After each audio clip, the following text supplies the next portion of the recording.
आज के पॉडकास्ट पे हमने एक ऐसे स्पेशल गेस्ट को इनवाइट किया है जिनको काफी बार आपने यूट्यूब पर देखा होगा। She is not just a YouTuber but also top rated Fiverr seller and a agency owner. Her name is Shruti Rajput. Shruti मेरी एजेंसी की को फाउंडर है नेम्ड वायरल लूम। एंड इस पॉडकास्ट पे हमने डिकोड किया है कि आखिर हमने कैसे इन जस्ट 1 मंथ 2 लाख से भी ऊपर पैसे बनाए एज अ एजेंसी ओनर। हमने ये भी बताया है कि आखिर हम दोनों मिले कैसे थे, how did we get our first client, आखिर हमारी अभी तक की लर्निंग्स क्या रही थी and how you can survive as a freelancer और अ एजेंसी ओनर। इस पॉडकास्ट में हमने बहुत ऐसी चीजों के बारे में बात की है जो हमने 3 साल में सीखी हैं और जो भी चीजें हमने इस चैलेंज के दौरान सीखी थी। We have build this podcast specially for you all to understand each and everything about agency, freelancing, about our learnings and struggle जो भी हमने अभी तक किए हैं। This podcast is going to help you a lot. ये normal podcast नहीं है जहाँ पे हम आपको पैसे के बारे में, हाउ टू गेट क्लाइंट्स के बारे में बताएंगे, बट अवर लर्निंग्स जो भी हमने अभी तक सीखी हैं that you can implement in your career and you can get a massive results. So let's welcome Shruti.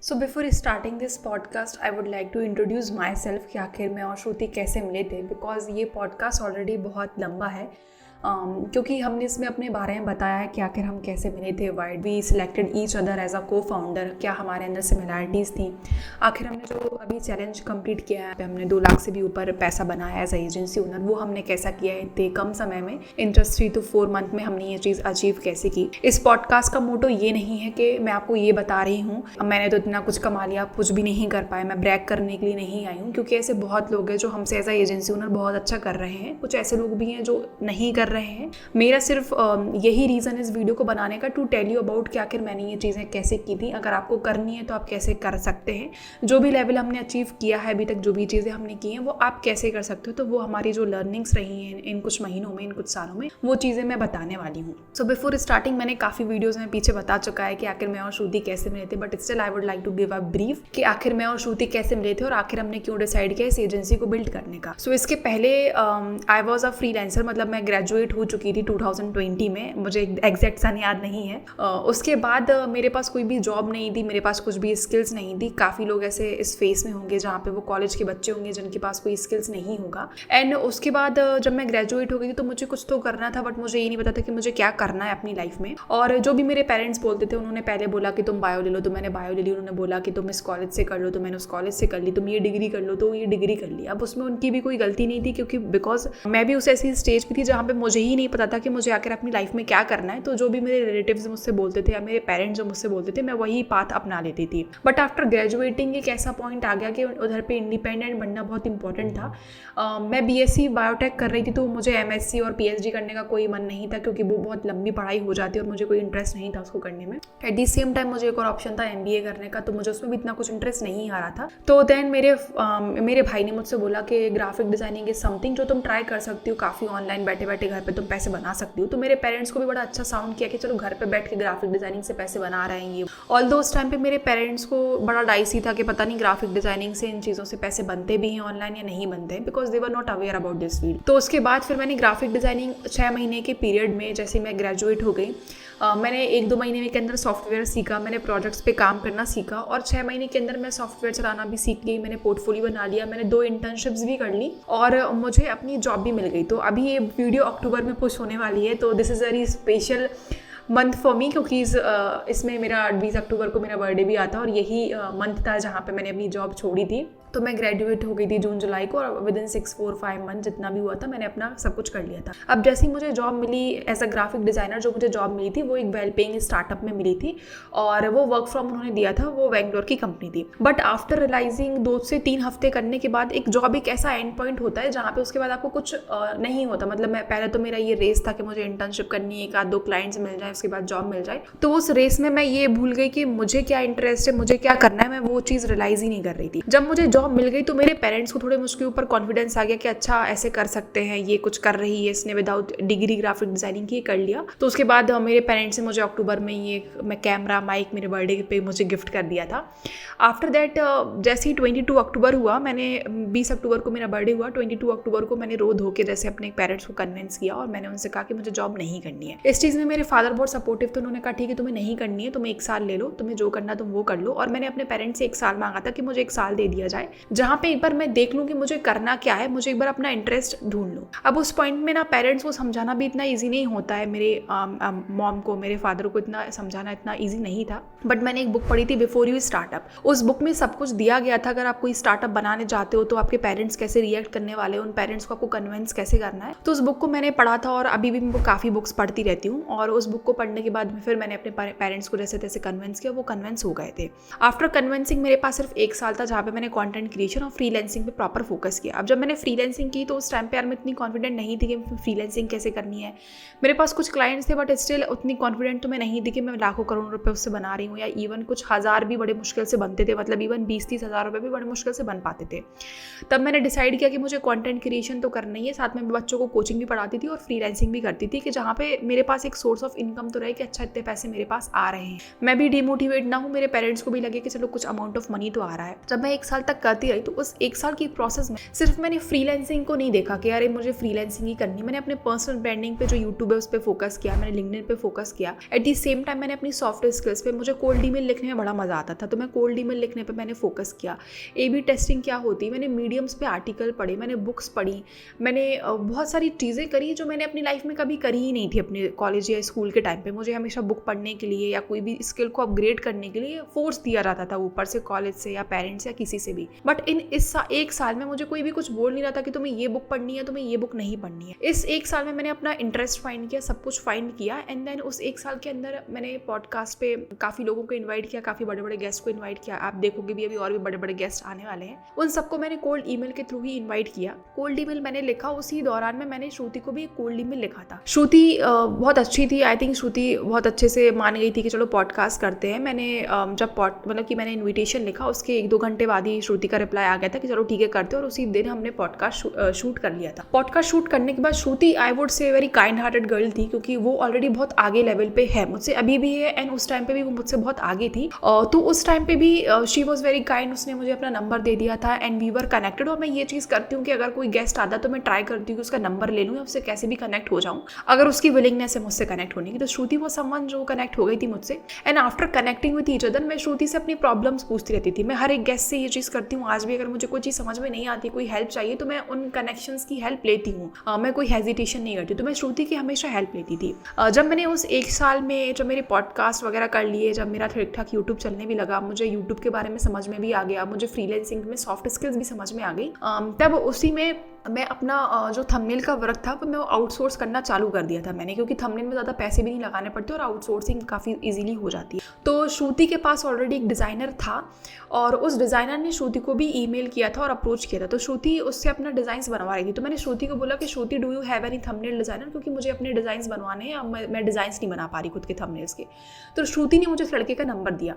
जब मैं उस लड़के से कनेक्ट हुई तो उससे बात हुई तो मुझे समझ में आया कि वो भी एजेंसी वाले मॉडल में जा रहा है और मुझे भी एजेंसी वाले मॉडल में जाना था। तो उस टाइम आई थिंक दिसंबर 2023 का टाइम था, दिसंबर पे, जहाँ पे मैंने डिसाइड किया कि अब मैं प्रॉपर फ्रीलांसिंग पे उतरूंगी, फ्रीलांसिंग करूंगी और इसको आगे लेके जाऊंगी, जो यूट्यूब वाली चीज़ है जहाँ पे मैं वीडियो एडिटिंग, थंबनेल की और यूट्यूब की सर्विसेज दूंगी। बट मुझे ये चीज़ भी पता थी कि मैं अकेले नहीं कर पाऊंगी, क्योंकि पर्सनल ब्रांडिंग भी करना, 10 चीज़ें करना मुझसे नहीं हो पाता सिंगल हैंडेड। तो मैंने कुछ इंडियंस क्लाइंट्स को आउटरीच करना चालू किया, आउटरीच की प्रोसेस देखना चालू किया और मुझे उस टाइम पे 4 से 5 क्लाइंट्स मिल गए थे। उस टाइम पे अराउंड 35,000 में बनाने लगी थी और कुछ काम उस लड़के को आउटसोर्स करती थी। जब काम ज़्यादा बढ़ने लगा तो मैंने उस लड़के से बोला कि चलो हम एक एज अ टीम काम करते हैं, जहाँ पे मैं क्लाइंट्स लेके आऊँगी एंड तुम हायरिंग वगैरह का काम देखना। After a certain point I would से 2-3 महीने के बाद ही हम दोनों के बीच में बहुत अग्रेशन हो गया था। उसका सिंपल रीज़न ये था कि वो फ्रीलांसर ही नहीं था, वो सिर्फ एक एजेंसी ओनर की तरह काम कर रहा था। उसने फ्रीलांसिंग कभी करी नहीं थी, वो कॉलेज का स्टूडेंट था। मैंने फ्रीलांसिंग करी थी तो मैं कभी उससे बोलती भी थी ये डिज़ाइन अच्छी नहीं लग रही है, क्लाइंट्स को पसंद नहीं आएंगी, तो भी वो उस चीज़ को इतना नहीं वैल्यू देता था। एट द सेम टाइम हमारे बीच में बहुत ज़्यादा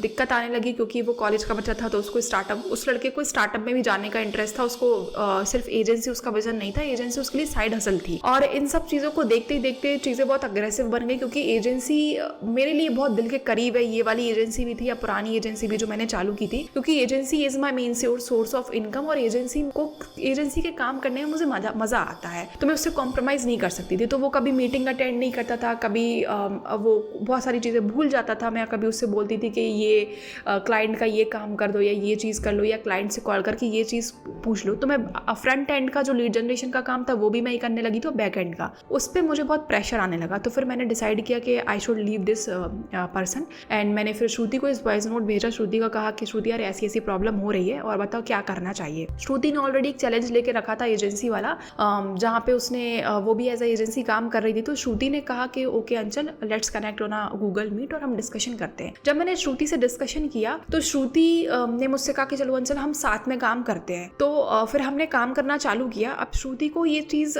मतलब पहले ही मैंने श्रुति से कुछ क्वेश्चंस पूछ लिए थे, जो मैंने गलती पहले की थी। श्रुति से मैंने उसका विजन पूछ लिया था कि श्रुति आपका विजन क्या है, ऐसा तो नहीं कि आपने एज अ चैलेंज लिया है तो आप कुछ सालों तक करोगे फिर छोड़ दोगे। फिर हमने ये एजेंसी मॉडल को भी 2-3 महीने बाद ही पब्लिक किया था। हमारे इंटरनल टीम को तो पता था कि हम और श्रुति साथ में काम कर रहे हैं, बट हमने कभी ये चीज़ अनाउंस नहीं की थी। राइट नाउ हमने ये चीज़ अनाउंस करना चालू कर दी क्योंकि हमें 4 से 5 महीने हो चुके हैं एक दूसरे के साथ। काफ़ी ऐसी चीज़ें भी हुई, दिक्कतें भी आई हैं जिनको हमने ओवरकम किया। काफ़ी अच्छा टाइम भी निकला हमारा एक दूसरे के साथ। हम दोनों एक दूसरे को कॉम्प्लीमेंट करते हैं, हम दोनों एक दूसरे को समझते भी हैं। तो ये प्रोसेस थी जहाँ पे मैं और श्रुति मिले थे। इसके बाद you can watch our podcast जहाँ पे श्रुति ने मुझसे कुछ क्वेश्चन पूछे, मैंने श्रुति से कुछ क्वेश्चन पूछे जो डेफिनेटली आपको हेल्प करने वाले हैं एज अ फ्रीलांसर और एज अ एजेंसी ओनर। ये काफ़ी ज़्यादा हेल्पफुल वीडियो होने वाली है बिकॉज इसमें हमने अपनी लर्निंग शेयर की है, हमने अपने बारे में बताया है और आखिर आप कैसे आगे बढ़ सकते हैं, कैसे आप मनी बना सकते हैं ऑनलाइन, कैसे आप अपना विजन अलाइन कर सकते हैं, क्या क्या प्रॉब्लम्स आएंगी, वो सारी चीज़ों के बारे में हमने बात किया है। हमने सिर्फ अपने सक्सेस स्टोरी के बारे में बात नहीं किया है, हमने मेनली अपने फेलियर्स के बारे में बात की और उनसे कैसे ओवरकम किया है उसके बारे में बात किया है। So I think this podcast is going to help you, so make sure to watch this podcast till the end. And अगर आपको कोई और भी वीडियोस देखनी है similarly, so do let me know in the comment section. Hi Shruti, thanks for coming. Hi. तो Shruti start करते हैं कि आखिर बताइए इसमें हम क्या बात करने वाले इस पॉडकास्ट में और क्या कवर करने वाले हैं। पहला सेगमेंट हम लोग बहुत सारी चीज़ें कवर करने वाले हैं। हम लोग बात करेंगे हम लोग कैसे मिले, हम लोग बात करेंगे कि हम लोगों ने हमारी एजेंसी कैसे स्टार्ट की, हम लोग बात करेंगे कि अंचल ने मुझे ही क्यों चुना और या फिर मैंने अंचल को क्यों चुना, और हम लोग बात करने वाले रहेंगे कि आप कैसे अपनी एजेंसी स्टार्ट कर सकते हो if you are thinking of running an video editing agency, और क्लाइंट्स कैसे ढूंढे जाते हैं, उनके साथ काम कैसे किया जाता है, और भी बहुत सारी इन डेप्थ बातें की जाएंगी। तो पहले ही सेगमेंट कवर कर लेते हैं श्रुति कि आखिर हम दोनों मिले कैसे थे। सबसे पहला जो इम्पोर्टेंट पॉइंट है कि आप और हम कैसे मिले थे। हाँ, तो हम लोग पहले मैंने एक पॉडकास्ट किया था अंचल के चैनल पर जिसमें कि अंचल ने मुझे बुलाया था। तब हम बिल्कुल भी अच्छे दोस्त नहीं थे, अच्छे क्या दोस्त नहीं थे, हम लोग अजनबी थे। और उसके बाद फिर हम लोगों ने बात की थोड़ी बहुत, हमें लगा कि हम लोगों को थोड़ी बातचीत चलती रही। मतलब जनरली ऐसे होता है पॉडकास्ट के बाद हम लोग कट ऑफ हो जाते हैं, बट हमारा कनेक्शन बना रहा, हम लोग बात करते रहे। उसके बाद फिर हम लोगों ने थोड़ी बहुत जो भी यूट्यूब की समस्याएं होती थी एक दूसरे से थोड़ा बहुत डिस्कस करते थे, तो अपने आप थोड़ा कनेक्शन बिल्डअप हुआ। तो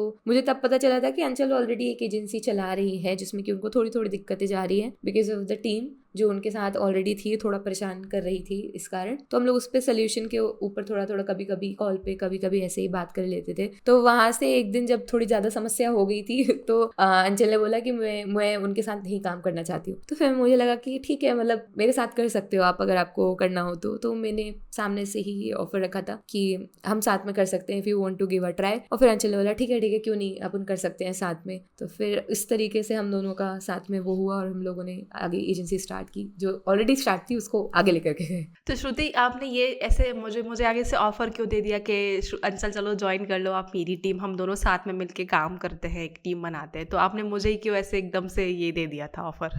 क्योंकि आप एमपी से हो।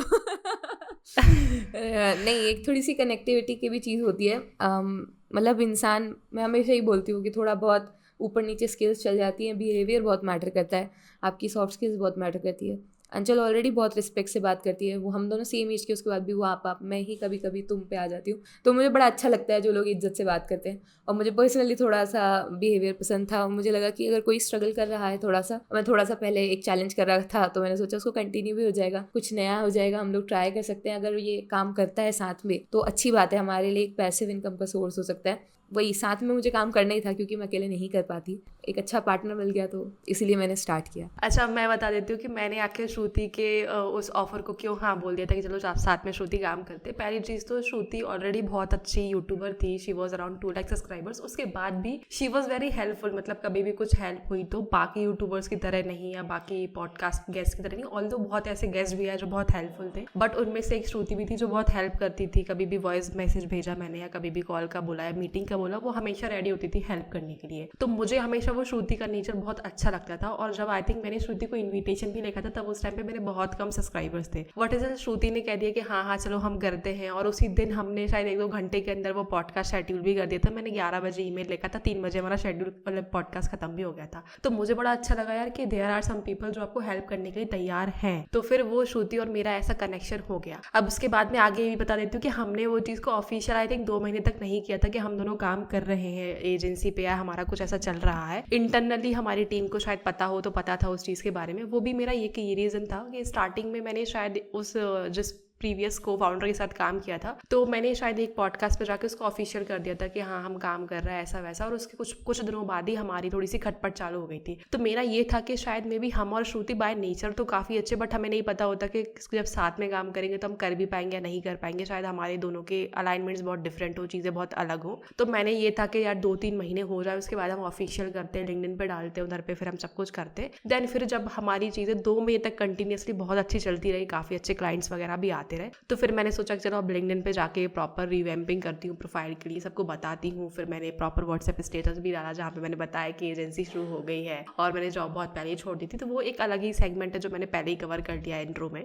तो फिर ऐसे इसलिए फिर आपने उसको चीज़ को बाद में ऑफिशियल किया गया था। तो अब श्रुति हम बात करते कि ये चीज़ तो हमारी मिलने वाली बात हो गई थी, बट अगर कोई है जो देख रहा है जिसको मे बी शायद को फाउंडर ढूंढ रहा हो या मे बी शायद अपने जैसे लोगों के साथ कनेक्ट होना है, तो वो कैसे कनेक्ट हो सकता है आपके अकॉर्डिंग? हाँ, तो परस्परता बहुत इंपॉर्टेंट है दोस्तों। एक्चुअली क्या है, मुझे ऐसे लगता है कि कंपैटिबिलिटी बहुत मैटर करती है, क्योंकि उस इंसान के साथ आपको फिर बहुत लंबे समय तक काम करना है। और अगर आपका नहीं जम रहा है, आपको थोड़ा ऊपर नीचे लग रहा है उसका बिहेवियर, या आप उससे गुस्सा हो जा रहे हो, जैसे अंचल का भी ये सीन है, अगर उसको कुछ लगता है तो वो बोल देती है कि श्रुति मुझे ऐसे इन्फॉर्म कर दिया करो, मैंने वेट किया या ये किया। तो मैं मतलब चीज़ों को थोड़ा लाइटली लेती हूँ, तो मैं उतना मुझे फर्क नहीं पड़ता है। बट मुझे पता है कि अगर सामने वाले को पड़ रहा है तो फिर मैं उस चीज़ को नोटिस में लेती हूँ। तो ऐसे आपके एक पार्टनर ढूंढना इज इम्पॉर्टेंट, मतलब एक तरीके से बहुत ही इंपॉर्टेंट होता है, क्योंकि अगर हमारी ही नहीं जमेगी तो फिर हमारी टीम की भी नहीं जमेगी, हम लोग लड़ पड़ेंगे और उसके बाद हम लोग छोड़ देंगे। तो इसलिए अच्छा, इस चीज़ पे मैं एक और चीज़ बोलूँगी, श्रुति और मतलब मेरा ये होता है कि मैं थोड़ा सा ज़्यादा सीरियस हो जाती हूँ कोई चीज़ों को लेकर, श्रुति बहुत लाइटेड रहती है चीज़ों को लेकर। अगर मतलब कुछ काम होगा तो मैं बड़ी सीरियस रहूँगी, कोई मीटिंग होगी तो मैं बड़ी सीरियस रहती हूँ चीज़ों को लेकर, और श्रुति हर चीज़ को बहुत लाइटली लेके चलती है, मतलब हर एक बात को भी लाइटली लेगी, मतलब उसको ज़्यादा दिल पे नहीं लगेगी। और मेरा ये भी होता है कि अगर मुझे कोई चीज़ अच्छी नहीं लगी तो मैं श्रुति के मुँह पे आके बोल देती हूँ कि श्रुति यार देखो मीटिंग ज्वाइन करनी तो तुम मुझे पहले बता देती। या श्रुति को कोई चीज़ अच्छी लगती है तो श्रुति भी मुझसे आके मुँह पे कह देती है, क्योंकि वो कोई भी रिश्ता होना, इवन बॉयफ्रेंड गर्लफ्रेंड का हो, पति पत्नी का हो, इवन को फाउंडर्स का भी हो, तो वो कम्युनिकेशन बहुत इंपॉर्टेंट होती है। तो कोई भी चीज़ हम लोग को अच्छी नहीं लगती है तो हम लोग एक दूसरे को कम्युनिकेट कर देते हैं वो चीज़। बिल्कुल सही। अंचल, मेरे पास एक क्वेश्चन है। मैं ये बोलना चाहूँगी कि अभी जैसे आपने इसके पहले एजेंसी स्टार्ट की थी, आपने मतलब आपकी एजेंसी तो एक तरीके से मैं कंटिन्यूशन में आई हूँ बाद में, लेकिन जो आपने ऑलरेडी स्टार्ट की थी, तो आपका क्या थॉट प्रोसेस था? आपने क्यों सोचा कि स्टार्ट करनी चाहिए? यार मेरा एजेंसी का स्टार्ट करने का सिंपल सा एक रीज़न ये था कि मैं सिंपल बता देती हूँ कि मुझे फ्रीलांसिंग का बेसिक नॉलेज था। मैं कभी ये नहीं बोलूँगी मैंने फ्रीलांसिंग में फाड़ के रखा है कि मैंने 2-3-10 लाख रुपए कमाए महीने में, मैंने कभी नहीं कमाए इतनी फ्रीलांसिंग में। और मुझे लेकिन बेसिक्स बहुत अच्छे से पता था कि अच्छा कम्युनिकेट कैसे करते हैं, कैसे आके क्लाइंट से बात करते हैं और क्लाइंट्स कैसे ढूंढना है, मुझे वो चीज़ें पता थी। बट मेरा ये हमेशा से था कि मैं अकेले फ्रीलांसिंग तो कंटिन्यू नहीं कर पाऊंगी या अकेले एजेंसी कंटिन्यू नहीं कर पाऊंगी।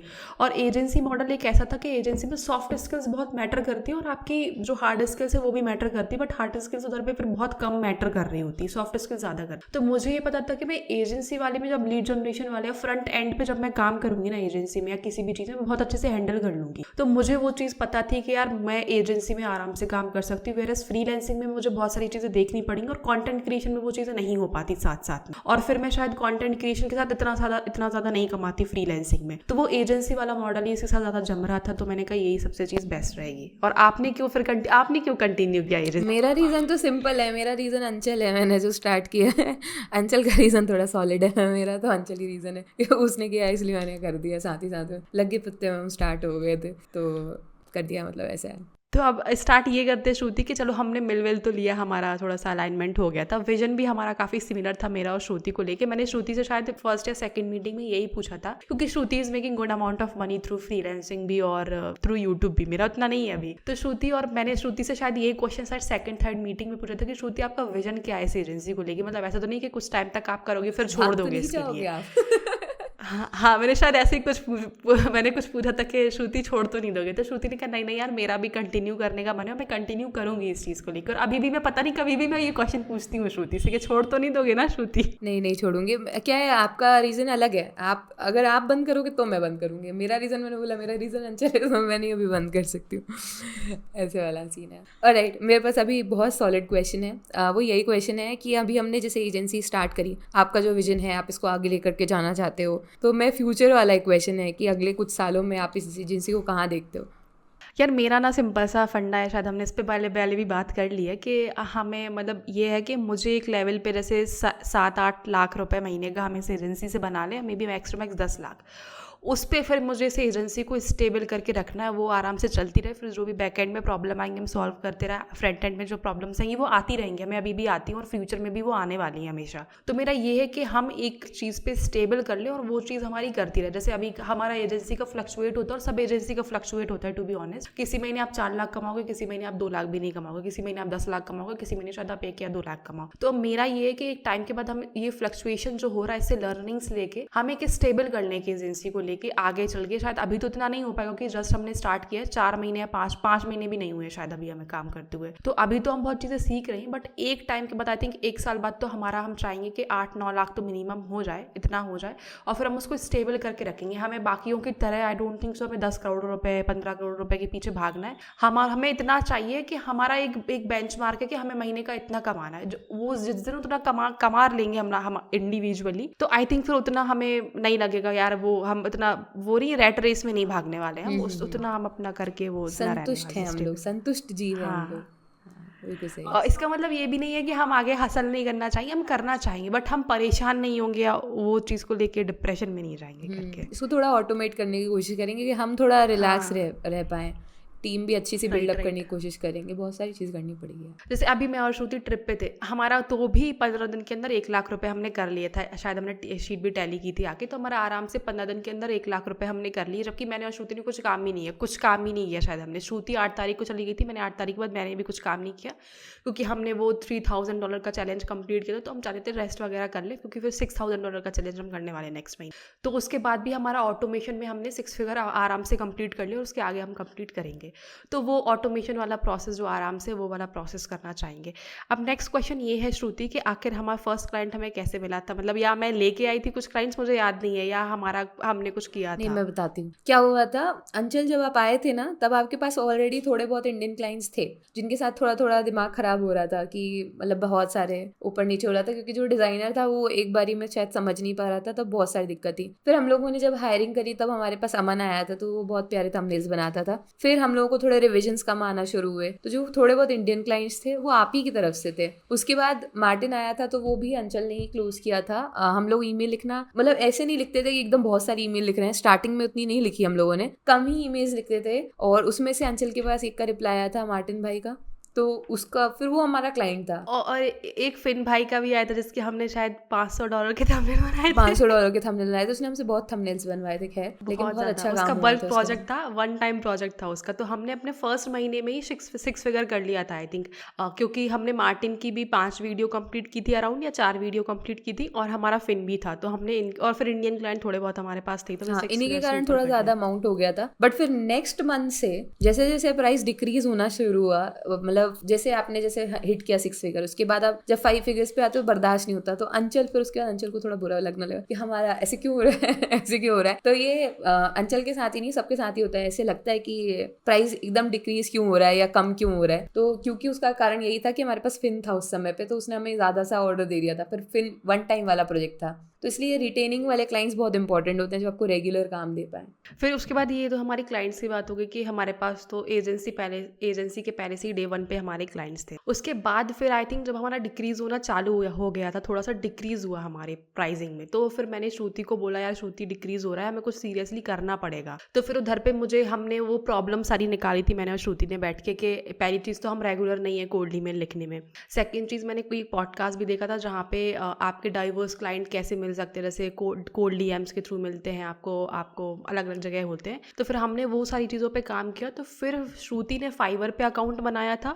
हमें 2 फर्स्ट क्लाइंट ही विदिन 5 डेज़ मिल गया था श्रुति ने जो अकाउंट बनाया था। और उसके बाद फिर हमारा वो हमने चैलेंज भी ले लिया था जहाँ पे हम रेगुलर ईमेल्स लिखते थे। तो फिर जब हमने रेगुलर ईमेल लिखना चालू किए तब फिर हमारा वो $3000 वाला आराम से कंप्लीट हो गया और उससे ज़्यादा ही शायद हमने बना लिए थे अपने। तो वो ऐसा हमारा फिर रहा था। तो श्रुति ये बताओ कि आखिर एजेंसी में आपको सबसे बड़ी चीज़ क्या लगती है, मतलब कंसिस्टेंसी आपको लगती है, हम कहाँ फेल हो रहे थे, आपको लगता है हमारा डिक्रीजिंग क्या पॉइंट चल रहा था एजेंसी में? मुझे नहीं लगता कि हम कहीं भी फेल हो रहे थे। मुझे बस इतना लगता है कि चीज़ों को सेटल होने में थोड़ा सा टाइम लगता है, और हम लोगों को स्टार्ट किए हुए ज़्यादा समय हुआ ही नहीं था। मतलब हमने 1 महीने में, जो फर्स्ट मंथ था ना, उसने बहुत हाई एक्सपेक्टेशन सेट कर दी थी हम लोगों के दिमाग में। तो जो नेक्स्ट मंथ आया ना, वो बर्दाश्त नहीं हुआ हमसे कि एकदम से क्यों कम हो गया करके। बट फिर उसके बाद धीरे धीरे जो वापस हम लोगों ने ट्रैक पे आए, उसमें हम लोगों ने अपनी थोड़ी बहुत जो स्ट्रैटेजीज बनाई थी, मेल लिखे थे, कुछ टेम्पलेट्स चेंज किए कि भाई ये नहीं काम कर रहा है तो ये है, तो मतलब बहुत सारी चीज़ें ट्राई करी। तो वो जो ट्राई करने वाली चीज़ थी ना, वो सबसे बड़ी थी। कंसिस्टेंसी तो चलो इंपॉर्टेंट थी। हम लोगों ने बहुत सारी भिन्न भिन्न प्रजाति की चीज़ें ट्राई करी, ईमेल भी लिखा, अकाउंट भी बनाए, लिंक्डइन पे भी ट्राई किया, इंस्टाग्राम पे भी ट्राई किया। तो वो जो ट्राई वाला सीन था, तो कई बार इंस्टाग्राम पे भी रिप्लाई आए, कई बार लिंक्डइन पे भी रिप्लाई आए हैं, कई बार ईमेल पे भी आए हैं, कई बार फाइवर पे भी आया है, एक बार तो अपवर्क पे भी आया है। तो वही सीन हो जाता है कि बहुत सारी जगहों पे ट्राई किया और ऐसा नहीं है कि रिजल्ट नहीं मिलता है, पर ये है कि फिर 100 में से एक बार आपका हिट होता है। तो ट्राई करना बहुत ज़रूरी होता है, और फिर कंसिस्टेंसी के साथ। तो मेरे साथ, मतलब मुझे ऐसा लगता है ये बड़ा लेसन है कि आपको थोड़ा ट्राई करते रहना चाहिए और हिम्मत नहीं हारनी चाहिए। अच्छा, स्टार्टिंग का मुझे याद भी है, जब हमारा फर्स्ट क्लाइंट का था ना, आई थिंक जब मार्टिन क्लोज किया तो उससे उसी टाइम पे था शायद। तभी मैं कोल्ड ईमेल वगैरह लिख रही थी, तो मैं श्रुति से आके हमेशा कहती थी, श्रुति यार क्लाइंट क्लोज नहीं हो रहा है। तो श्रुति थोड़ा सा सपोर्टिव है, मतलब हम दोनों ये सपोर्ट भी कर देते यार, होंगे करो। तो श्रुति हमेशा बोलती थी हमें सिर्फ एक क्लाइंट चाहिए, चल हमें सिर्फ एक फॉरेन क्लाइंट चाहिए। और वो जब वो बोलती थी ना हमें सिर्फ एक ही क्लाइंट चाहिए, तो फिर मेरे अंदर वही आग आती थी और फिर से मैं कोल्ड ईमेल लिखना शुरू करती थी। और सच में मतलब वो एक ऐसी लाइन है ना जहाँ से वो मुझे आज भी मोटिवेट ही रखती है कि मैं हमेशा अपने आप से बोलती हूँ एक ही क्लाइंट चाहिए यार, एक ही क्लाइंट मिल गया हमारी लाइफ सेट हो जाएगी, हमारा वो बहुत अच्छा गोल अचीव हो जाएगा। और सच में हमें जब वो मार्टिन और फिन मिले, हमारा सच में बहुत अच्छा खासा हो गया था। तो वही होता है कि हमें सिर्फ आपको वो एक क्लाइंट चाहिए होता है जो आपकी कॉन्फिडेंस और लाइफ चेंज कर देता है। और हमारे लिए वो कुछ स्टार्टिंग के क्लाइंट थे और आज भी हमारे साथ, आज भी मार्टिन काम कर रहा है। आज 4-5 महीने हो गए हैं और हाईएस्ट पेइंग क्लाइंट है शायद वो हमारा। तो काफ़ी सही चल रहा है। उसमें हमारे डेफिनेटली एडिटर है जो रेगुलर, उसका हाथ है डेफिनेटली, फिर वो चीज़ें तो होती ही हैं। उसके तो भाई बहुत 2-2 हाथ है, पूरे हाथ पैर नाक सब है उसका। तो मतलब यही है कि मतलब फिर आपकी टीम तो मैटर करती है यार, क्योंकि एजेंसी में 2 चीज़ें और होती हैं, मैं बता देती हूँ। या मतलब फ्रीलांसिंग में भी 2 चीज़ें होती हैं। एक होता है आपका क्लाइंट मिलना, सेकंड होता है रिटेन करना। तो अगर आपको क्लाइंट मिल भी गया, अगर आप उसको रिटेन नहीं कर पाए तो भी आप डेड हो, और अगर आपको नहीं मिल रहा है क्लाइंट तो आप डेड ही हो।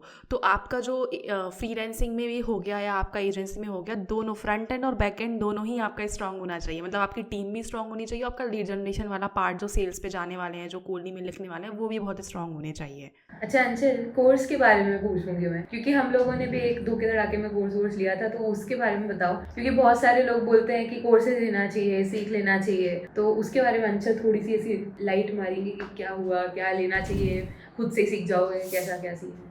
भाई खुद से ही सीखो।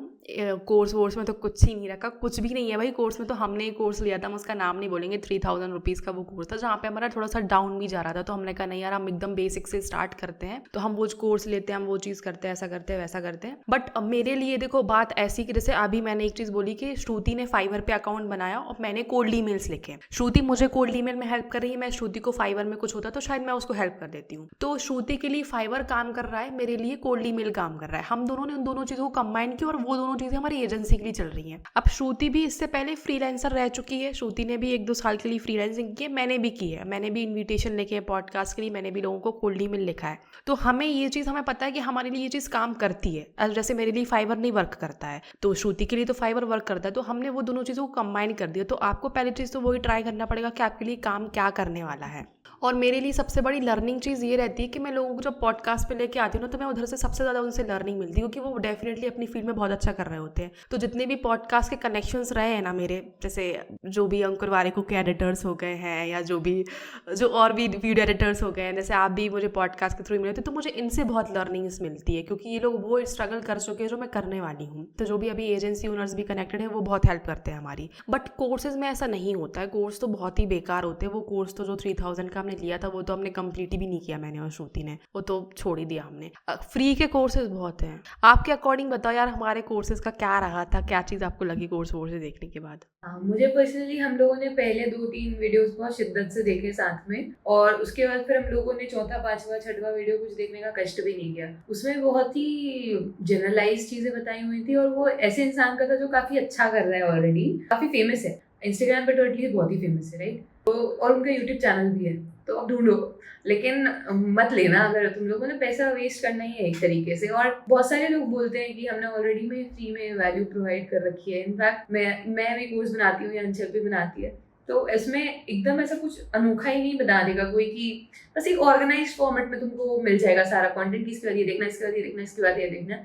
पर उस चीज़ के लिए ज़्यादा एक्स्ट्रा वैल्यू या बहुत ज़्यादा पैसा देना इज़ नॉट वर्थ इट। बहुत सारे कोर्स 11,000 के, 12,000 के, बच्चे लुट पिट जाते हैं बेचारों, तो वो चीज़ गलत है। तो थोड़ा बहुत 500 रुपये का कोर्स, 1,000 रुपये का कोर्स, 2,000 रुपये, चलो ठीक है, उसके ऊपर के कोर्सेज मत ही लो, और बाकी तो तुमको सब मिल ही रहेगा ऐसे ही सीखने के लिए, तो मैं तो नहीं सजेस्ट करती हूँ। बाकी हमारा एक्सपीरियंस कोर्सेज के साथ उतना कुछ खास अच्छा नहीं रहा। इनफैक्ट यूडेमी के जो हमने कोर्सेज किए थे जो फ्री थे अंचल, वो बेटर थे, वो ठीक, वो बहुत अच्छे थे। यूडमी के काफ़ी कोर्सेज फ्री में भी थी। सेकंड चीज़ मुझे जो लगा, जो हमने मोस्टली सीखा है वो पॉडकास्ट के थ्रू सीखा है। एक इंटरव्यू में बताती हूँ, आसिल खान और मृदुल का जो पॉडकास्ट है, मैंने मृदुल से भी ये चीज़ बोली थी कि तुम्हारा जो पॉडकास्ट था आसिल खान के साथ, उसमें मुझे पता चला था अलग ये तरीके होते हैं क्लाइंट्स लेने के जो आसिल खान यूज़ करता है, हमने भी वो यूज़ करे, हमारे लिए काम करे। वो पॉडकास्ट बहुत हेल्पफुल था। अक्षय तोंगिया के पॉडकास्ट में बहुत देखती हूँ, शायद एक पॉडकास्ट आपने भी मुझे शेयर किया था। तो हम पॉडकास्ट बहुत देखते हैं क्योंकि वो लोग ऑलरेडी बहुत अच्छा कर रहे हैं, वो ऑलरेडी वो स्ट्रगल कर चुके हैं, और कहीं ना कहीं तो वो हो गई।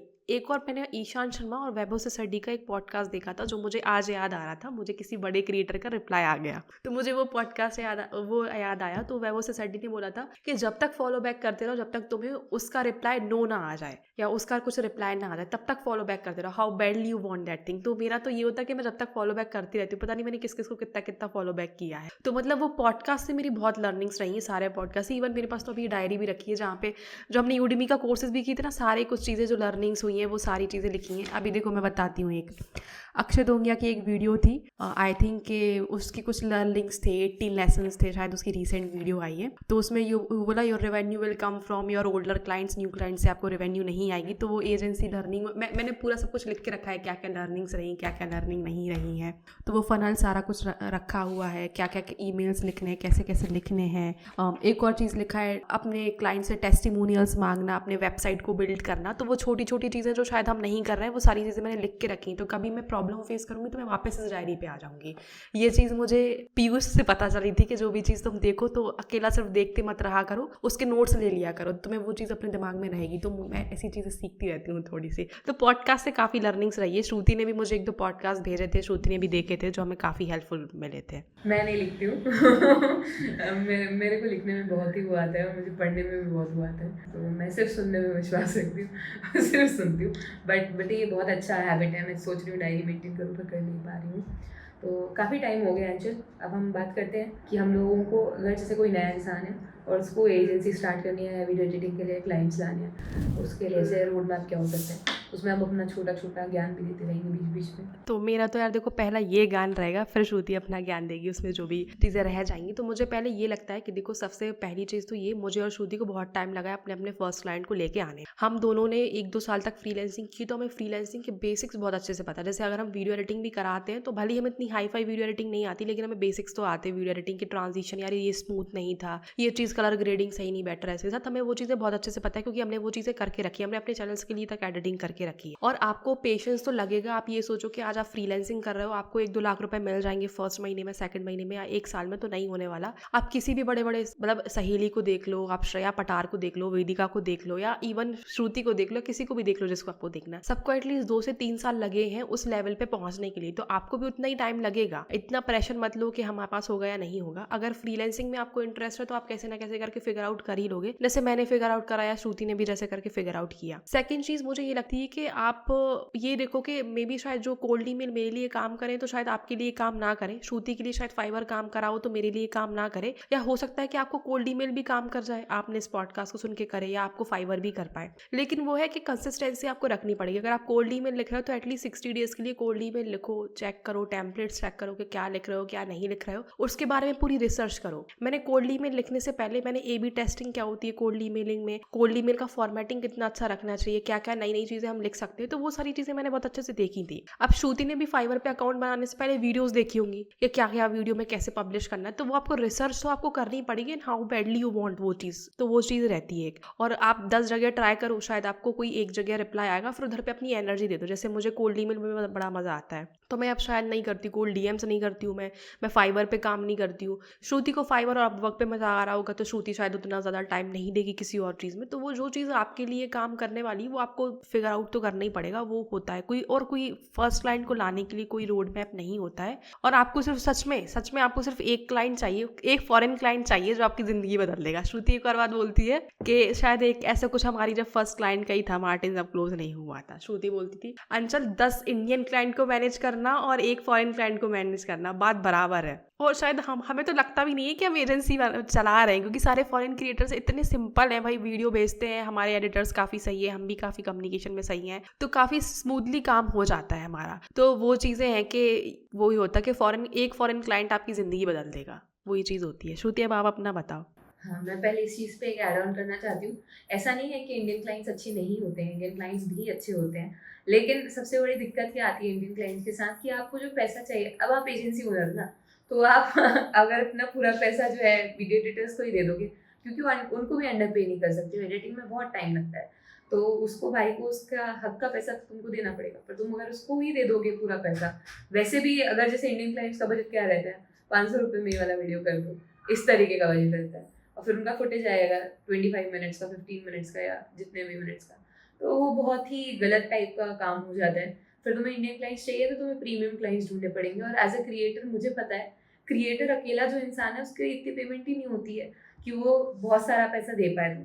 तो बढ़िया चीज़ क्या होगी कि तुम क्लाइंट्स पकड़ो जहाँ की करेंसी हमारी खुद की कंट्री से ज़्यादा है। जर्मनी की पकड़ो, तो जर्मनी की सबसे अच्छी करेंसी है, मैंने देखा था उस दिन में हिल गई, मतलब यार ये तो बहुत ही अच्छा, USD से भी ज़्यादा का है। उसके बाद US डॉलर जो है वो अच्छा करेंसी हमारे लिए, तो यहाँ पे जो करेंसी चलती है वहाँ के लोगों को हम मतलब कनेक्ट कर सकते हैं। कनाडा का करेंसी थोड़ा वीक है US से, तो कैनेडियन क्लाइंट आते हैं तो हम लोगों को कम पैसा मिलता है। तो ये चीज़ है जो ओवर द टाइम हम लोगों ने एनालाइज की, और मैंने तो पहले ही बोल दिया था जब कि हम काम करेंगे तो हम फॉरेन क्लाइंट्स के साथ ही काम करेंगे, क्योंकि मेंटल पीस भी मेंटेन करना है, और हम लोगों को एक क्लाइंट से जब उतना बेनिफिट हो रहा है तो हम 10 क्लाइंट्स के साथ काम क्यों करें। तो बहुत सारा काम करने से अच्छा है कम काम करो, अच्छा काम करो, और उसके लिए तुम्हें वर्थ इट पैसा मिलना चाहिए, और तुम जिनको पे कर रहे हो उनको भी मिल जाए। अभी क्लाइंट वाली चीज़ रही, तो मुझे ऐसे लगता है 2 ही चीज़ इंपॉर्टेंट होती है।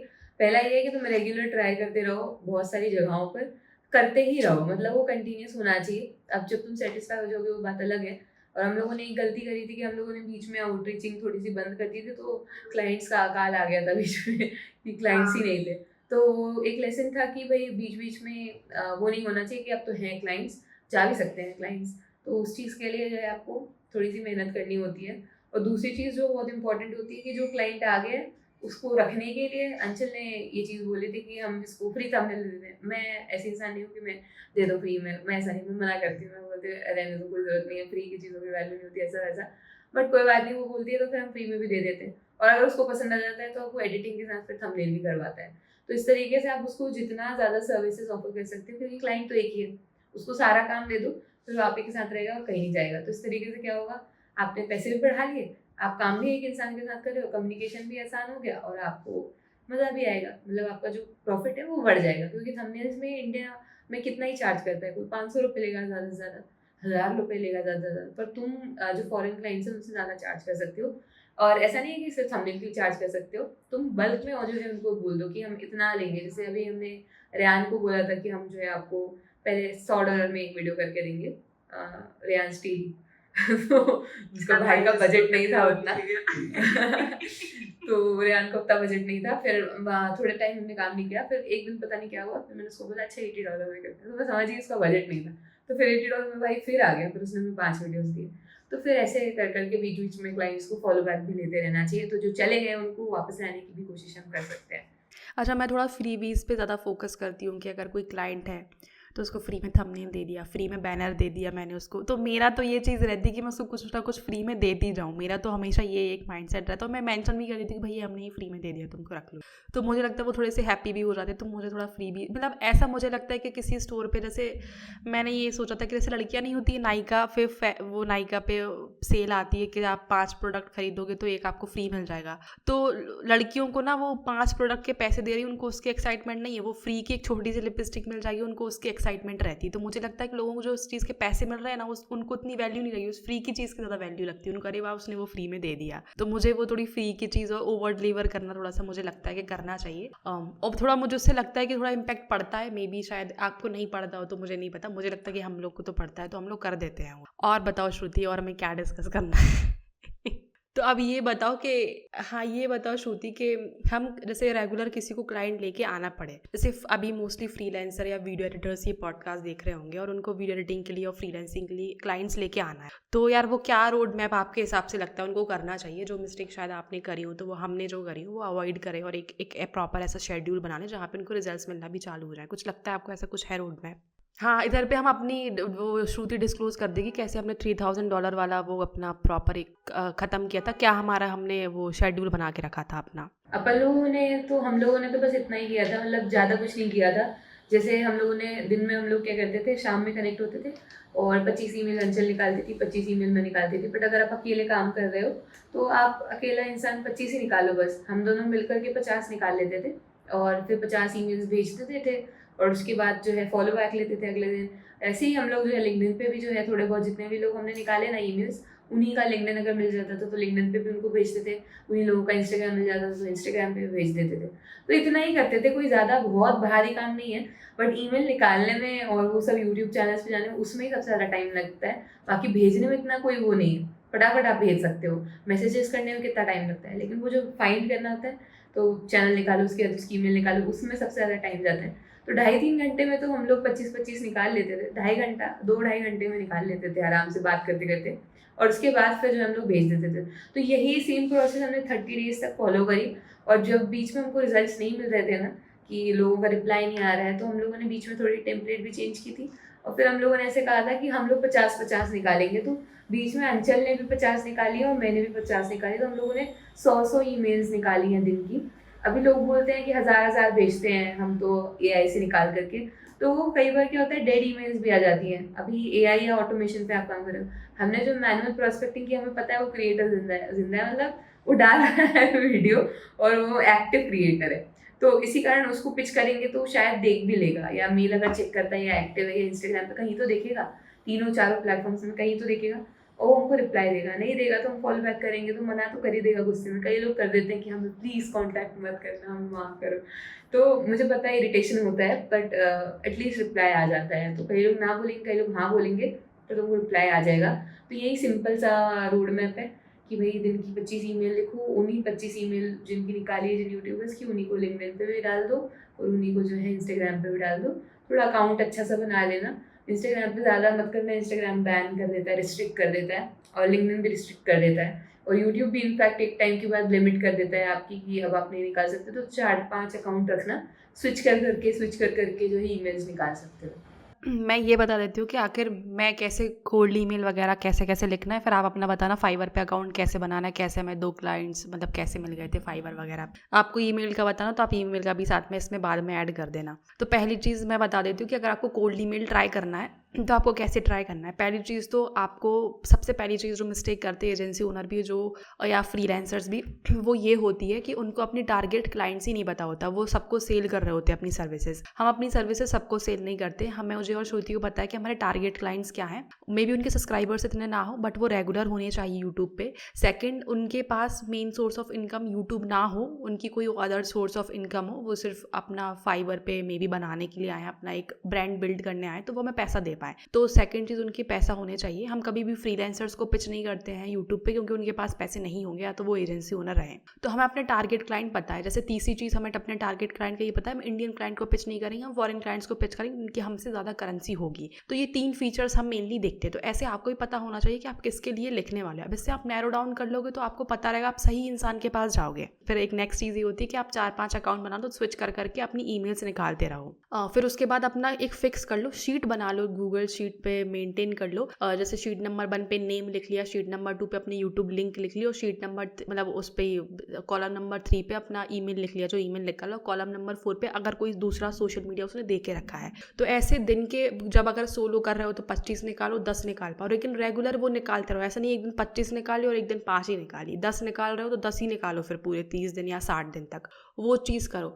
और ट्राई करो कि चैट जीपीटी वाला आप कभी भी उस तरह पे मत डालो कंटेंट के मतलब उठा के मुझे तो इतनी ईमेल्स आते हैं, श्रुति को इतनी ईमेल्स आते हैं, हम तो स्पैम में डाल देती हूँ। मैं तो सच बताई, मैं तो स्पैम ही में डाल देती हूँ, मुझे गुस्सा आती है ऐसे लोगों पे, तो मैं स्पैम में डाल देती हूँ। तो आप चैट जीपीटी वाला कंटेंट मत डालो, पर्सनलाइज करो उसको थोड़ा बहुत, के नाम डाल दिया उसको। कभी भी क्रिएटर्स को ये भी मत कहो कि आपकी वीडियोस अच्छी नहीं है। मुझे तो आज भी मैसेज आते हैं कि मैम आपकी वीडियो अच्छी नहीं, तो मुझे लगता है कि अब मैं क्या करूँ अपनी वीडियो को अच्छा बनाने के लिए। मैं अपने जेब से पैसे लगा रही हूँ, मैंने एडिटर हायर करके रखा है, थंबनेल डिजाइनर हायर करके रखा है, अब वो ओवर द टाइम ही अच्छा होगा। मतलब कि किसी को ये डिग्रेड मत करो कि तुम्हारी वीडियो या तुम्हारी क्वालिटी अच्छी नहीं है। मतलब हम तो कभी बोलते ही नहीं अपनी ईमेल्स में कि आपकी वीडियो खराब है, हमने कभी आज तक अपनी ईमेल्स में नहीं बोला है ये चीज़। और ये भी ट्राई करो कि आप सेल्स कॉल पे जाओ, सेल्स कॉल पे उनसे कनेक्शन बिल्ड करो। जिन पे भी हम सेल्स कॉल पे गए हैं हम और श्रुति, वो क्लाइंट के साथ हमारा अलग कनेक्शन बिल्ड हुआ, उन क्लाइंट के साथ ज़्यादा अच्छी चीज़ें चलती हैं हमारी। और ट्राई करो कि उनको कोल्ड ईमेल पे क्लोज ना करके सेल्स कॉल पे ही क्लोज करो। और अगर कोल्ड ईमेल लिखना सीखना है, कोल्ड ईमेल के बारे में और सीखना है, तो A/B टेस्टिंग पढ़ो मीडियम पे जाके कि A/B टेस्टिंग क्या कहलाती है। दूसरे कोल्ड ईमेल्स वगैरह देखो, काफ़ी लोग ऐसे होते हैं जो अपने लिंक्डइन पे भी कोल्ड ईमेल्स डालते हैं कि मैं ये कोल्ड ईमेल